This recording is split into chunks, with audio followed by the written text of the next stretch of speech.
Hello students, आज जिस topic को लेकर डिस्कस करने वाले हैं जो इनफैक्ट 98% स्टूडेंट उसको फील करते हैं, निगेटिव मार्किंग की प्रॉब्लम, निगेटिव मार्किंग की समस्या। और आप बिलीव नहीं करोगे कि निगेटिव मार्किंग से कितने लोगों का ड्रीम खत्म हो चुका है। निगेटिव मार्किंग करके वो अपना कैरियर, अपना सब कुछ ऑलमोस्ट गवा चुके। तो ये निगेटिव मार्किंग की जो प्रॉब्लम है ये काफ़ी बड़ी है। ये हर बच्चे को फेस करने को मिलता है, हर बच्चे को फेस करने को करना पड़ा है। मुझे भी करना पड़ा है, जो फैकल्टीज पढ़ा रहे उनको भी करना पड़ा है, और आप भी कर रहे होगे। तो आपने देखा होगा कि बहुत टाइम ऐसा होता है कि आपने बनाया 50 क्वेश्चन, अगर जेई की बात करें, उसमें से आपने 20 रॉन्ग कर दिया। और निगेटिव मार्किंग सिर्फ आपका 4 मार्क्स लेके नहीं जाता है, -1 मार्क्स लेके नहीं जाता है, वो टोटल 5 मार्क्स लेके जाता है। पूछोगे कैसे सर 5 मार्क्स लेके जाएगा? 4 तो आप सपोज करो कि आप सही कर सकते थे, लेकिन उसका भी एक तो ले गया 4 और साथ में -1 भी ले गया, मतलब वो 5 मार्क्स आपका खा रहा है। कहीं ना कहीं 5 मार्क्स आपका वो इक्विवेलेंट खा चुका है। तो इस निगेटिव मार्किंग को कम करने का कुछ मेथड है जो आपके प्रिपरेशन में यूजफुल हो सकते हैं। देखो, मैं ये तो नहीं बोल सकता कि पूरी तरह निगेटिव मार्किंग आपकी प्रॉब्लम खत्म हो जाएगी, लेकिन निगेटिव मार्किंग आपकी कम जरूर हो जाएगी इस वीडियो देखने के बाद। तो इस वीडियो को अच्छे तरीके से देखो, ऑब्जर्व करो, एनालाइज करो, और उसको हो सके तो जल्द से जल्द इंप्लीमेंट करो जो अभी आप पेपर सॉल्व कर रहे होगे, और उसके बाद चेंज देखो। सबसे पहला जो हम लोग केस स्टडी बात करेंगे, जो जेई एस्पिरेंट्स बच्चे हैं जो जेई मेंस और जेई एडवांस दे रहे हैं। ऑल्दो मैंने जो कैटेगरी बनाया है वो जेई मेंस के लिए बनाया है। बोलेंगे सर आपने एडवांस के लिए कैटेगरी नहीं बनाया। आता हूँ उस पर भी बातें हम करेंगे। देखो, अभी फिलहाल जेई मेंस आपको पता है कि 300 मार्क्स का हो रहा है, 75 क्वेश्चंस आ रहे हैं। तो मान लो कैटेगरी 1 का एक बच्चा है जो आउट ऑफ 75 70 क्वेश्चन बनाया। मैं टॉपर की एकदम टॉपर की बात नहीं कर रहा हूँ, मैं एवरेज और अपर जो थोड़ा बच्चे उनकी बात करेंगे। तो मान लो 70 क्वेश्चन बनाए, 25 आपका रॉन्ग हो गया। ठीक है, आप देख लो कितना रॉन्ग हो गया। 25 × 5 125 मार्क्स आपका निकल गया। आपने 280 का बनाया, उसमें से 125 मार्क्स आपका निकल गया। देख लो, खुद मैच कर लो कितना कम बचा। 50 से 60 आप क्वेश्चन बना रहे हो, 15 से 20 आपका रॉन्ग हो रहा है। यहां भी आप देख लो कितना निकल रहा है। 35 से 50 आप क्वेश्चन बना रहे हो, 15 रॉन्ग हो रहा है। अब हर एक कैटेगरी वाइज मैं आपको सॉल्यूशन बताता हूं वो क्या करना चाहिए। देखो, जो बच्चा 70 क्वेश्चन बना रहा है मतलब वो बच्चा अच्छा है, ठीक है ना।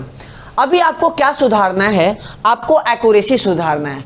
आपको क्यों एक्यूरेसी सुधारना है? क्योंकि सपोज करो कि आप 70 की जगह आप 65 क्वेश्चन ही बनाओ, और ये 25 से आप सपोज कर लो आपका रॉन्ग निकला 19, तो तब भी आप कैलकुलेशन करोगे तो आपका थोड़ा सा कम मार्क्स, आपका मतलब निगेटिव कम खाएगा।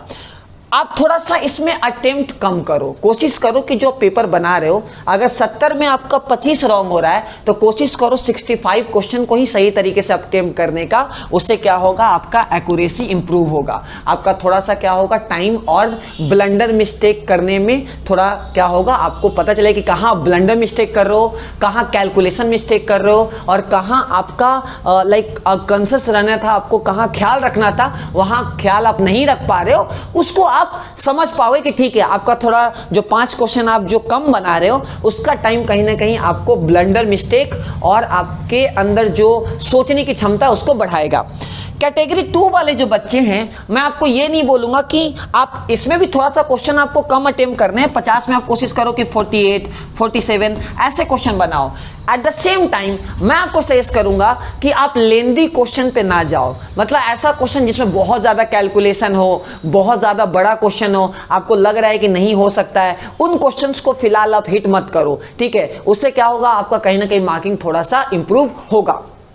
अगर कैटेगरी 3 वाले हैं तो आप अटेम्प्ट इससे कम ले नहीं सकते, वरना सिलेक्शन होगा नहीं। तो आपको मैं सजेस्ट करूं कि आप अटेम्प्ट को फिक्स रखो, लेकिन आप क्या करो, अगेन लेंदी क्वेश्चन को मत बनाओ, ऐसे क्वेश्चन को मत बनाओ जिसमें आप बहुत ज्यादा कॉन्फिडेंट नहीं हो, लग रहा है कि बहुत ज्यादा कैलकुलेशन है, हो सकता है एक कैलकुलेशन की वजह आपका 3-4 क्वेश्चन और दूसरा थ्योरेटिकल क्वेश्चन सॉल्व हो सकता था। तो ये सब तरीके से आप क्या कर सकते हो, कम कर सकते हो। तो इन बच्चों को तो अटेम्प्ट थोड़ा घटाना है, थोड़ा सा कम करना है, इसको अटेम्प्ट भी थोड़ा सा कम करना है, साथ में जो बहुत लेंदी क्वेश्चन है, कैलकुलेटिव क्वेश्चन है और जिस सब्जेक्ट से उसको डर लगता है उसमें थोड़ा सा कम क्वेश्चन को अटेम्प्ट करना है। कैटेगरी 3 की बात करें, आपको अटेम्प्ट इनफैक्ट बढ़ाने चाहिए, हाँ, लेकिन ऐसे क्वेश्चंस को आपको बनाने चाहिए जिसमें आप ज्यादा कॉन्फिडेंट हो, ज्यादा थ्योरेटिकल हो, ऐसा लगे कि हाँ आपने पहले कहीं देखा है, उस टाइप के क्वेश्चंस को आप बनाओ। अभी देखो आपको फिर करना क्या है, ये एक्सपेरिमेंट आपको पेपर 1 से लेके पेपर 5 के बीच में करना है।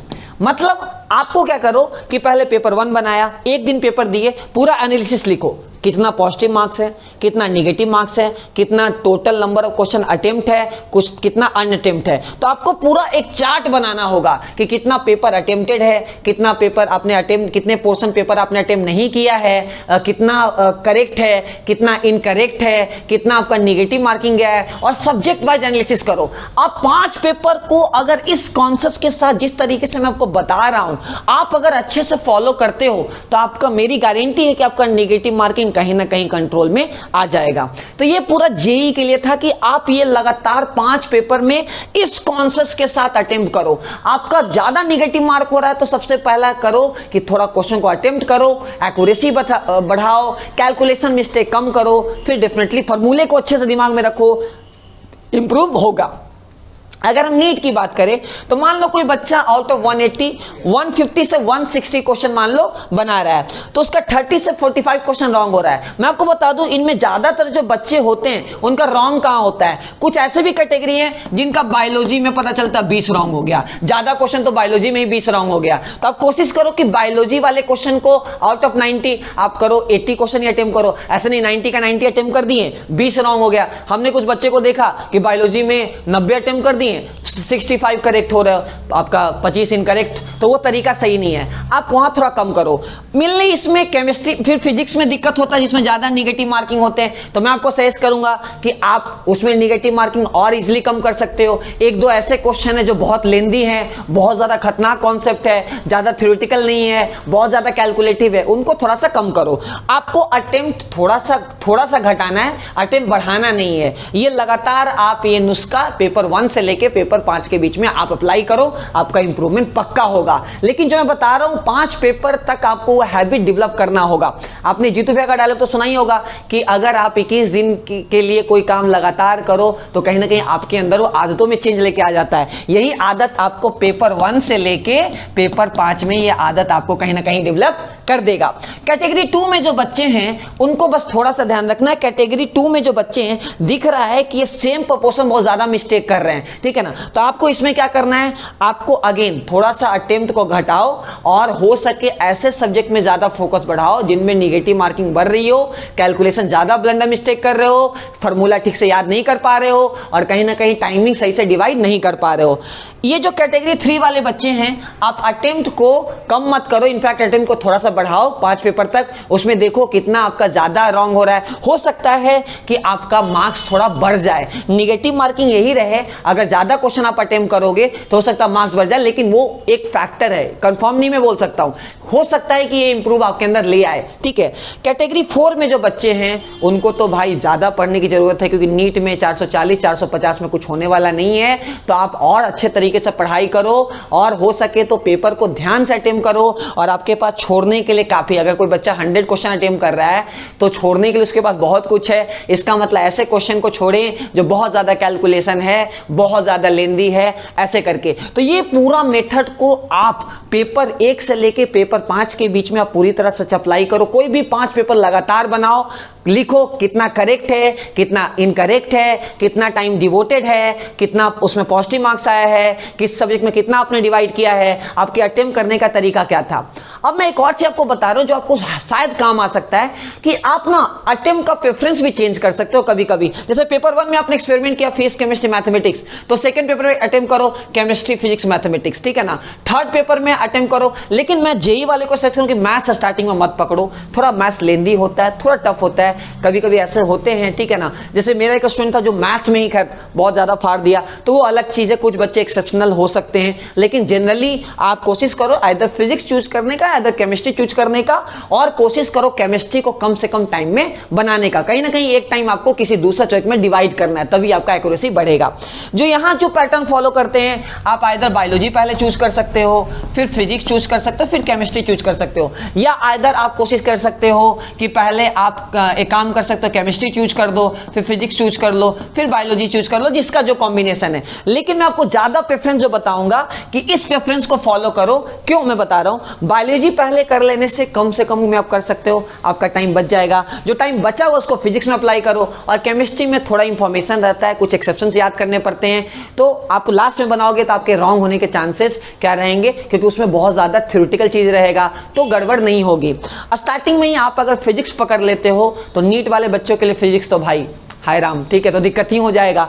तो आपको उसमें भी कुछ बच्चे हैं जो फिजिक्स में भी नीट में बहुत फोड़ू बच्चे हैं, तो उनकी बात अलग है। तो ये मैंने पूरा जनरल तरीका बताया है, तो आप अच्छे तरीके से फॉलो करो।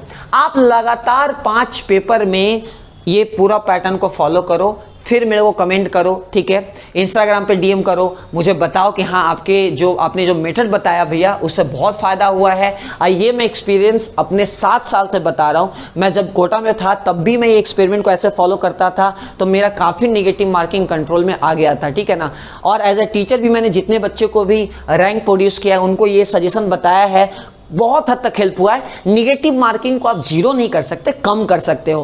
क्या क्या अवॉइड कर सकते हो, ब्लंडर मिस्टेक अवॉइड कर सकते हो, क्वेश्चन को ध्यान से पढ़ो, हो सकता है बहुत टाइम इससे भी मिस्टेक होता है, इंपॉर्टेंट डेटा को अंडरलाइन करो। तो ये छोटे छोटे जो क्लू अगर निकालोगे, सेल्फ एनालिसिस करोगे, तो ग्रोथ होगा, रैंक अच्छा आएगा। और आपको क्या करना चाहिए, एनटीए का पेपर अच्छे तरीके से बना लेना चाहिए बच्चों, ठीक है ना। और एनटीए के पेपर में कुछ कुछ आउट ऑफ सिलेबस है, इन द सेंस कुछ कुछ ऐसे क्वेश्चन है जो बहुत टफ है, जो नीट में नहीं आने के चांसेस हैं, फिर भी आप उनको बनाओ। बायोलॉजी में कुछ ऐसे भी क्वेश्चंस हैं जो एनसीईआरटी से नहीं है, फिर भी एक बार अच्छे से कर लो यार, एटलीस्ट 30 से 35 पेपर तो तुम्हारे दिमाग में रहेगा। और ये अगर पैटर्न फॉलो करोगे तो पक्का 100% है कि आपको फायदा तो जरूर होगा। 2 क्वेश्चन का ही फायदा हुआ, रैंक तो चेंज हो जाएगा या रैंक तो इंप्रूव हो जाएगा। कभी कभी 2 नंबर की वजह से ही सिलेक्शन नहीं होता है। तो चलो फिर, टेक केयर, बाय बाय।